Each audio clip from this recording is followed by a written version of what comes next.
It goes farther than that, because what does it mean to be a sovereign on a single level is that any authority needs to have always your consent.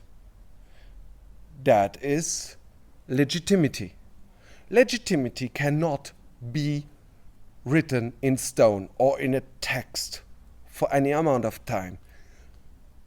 Consent can be withdrawn at any time, else it's not consent. It's something else, but it's not consent. Consent needs to be always in effect. If it's not in effect, it must be able to be withdrawn. That is, it means to be one of the collective sovereigns. Wow. Only these words give me already the feeling from I'm free man. You are. Yeah. You just don't believe in it. You just don't know. But you are. You always were. And any contract that your country has signed, if the government changes and the government does, the contract is over. Because there's nothing more fragile than a contract with a country. Okay, there might be repercussions, political, economical, whatever. But if you're fine with saying, okay, do whatever you have to do, but this is over, then it is over. Because between countries or any entity and a country, the contract is just valid as long as both sides honor it. There is no guarantee. And even punishment, you cannot punish a country. Even in front of an international court. If the country says, I don't pay. Okay, you have a nice international court. The country is not paying. What are you going to do? What are you going to do? Yeah. And in the worst case, the country declares bankruptcy. And then, what are you going to do? Yeah, what is left? I don't care how big your company is. Yeah. If I declare bankruptcy, whatever money you have invested in me is void, but I still continue to function because the houses are still there, the companies are still there, the infrastructure is still there, the resources are still there, people are still there. So, a financial crisis, that it has as much effect as it has, and just always on the same, on the middle stand and on the poor, it's just because we accept.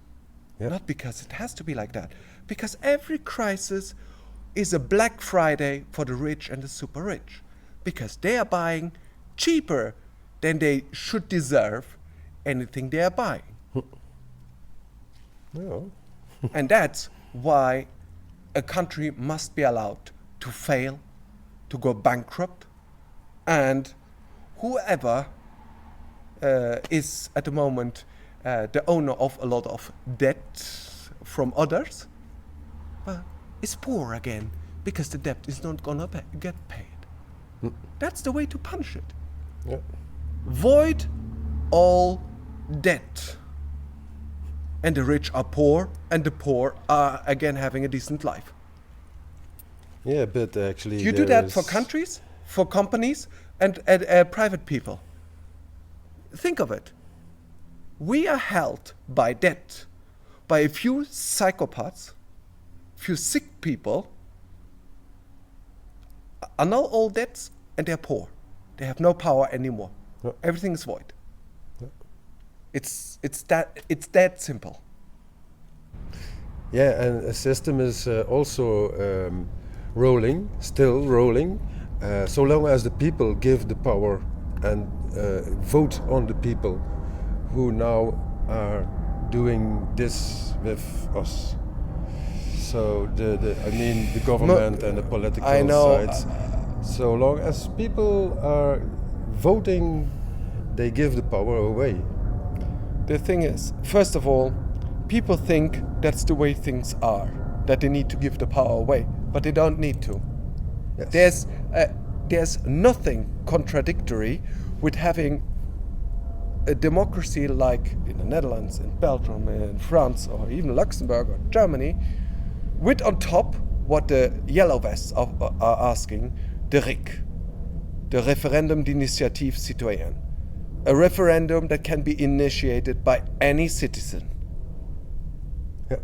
There's nothing that speaks against it. It would be true democracy and would put the risk on all political decisions of the political personnel, because there would be nothing more than political personnel. There would be not leaders, there would be not bosses, there would be political personnel, what they ought to be.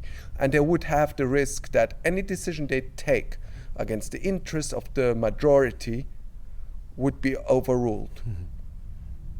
Yeah. And it does not impact the daily life of the normal citizen, but it has a big impact protecting people from political and economical and judicial abuse.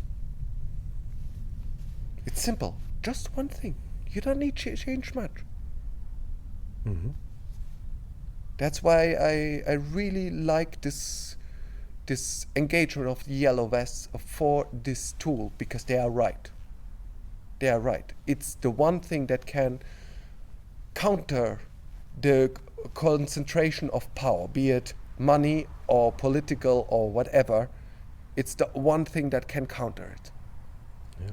It's not perfect, given, but it's a lot better than what we have, and it really is a risk. It brings the risk back where it should be. Wow. Is there something you want to say to the people who look afterwards to this conversation, to this interview? I just don't give up. Be smart. Understand the rules by which they are playing and by which they are not playing, and use it to your advantage. You need to become sort of a bit of a lawyer. Understand the rules, and then you can interpret them to your advantage. Be creative. The most deadly thing to any system, good or bad, is collective creativity. The more people get creative in different ways, the faster a system fails. Yeah. Yeah. It cannot deal with it. Yeah. A system needs streamlining. Thank you, Peter. Thank you too, Willem. Was really a pleasure. Yes, nice to meet you. Nice to meet you too. Bon voyage. You too. Safe return. Yes, we will. Bon voyage.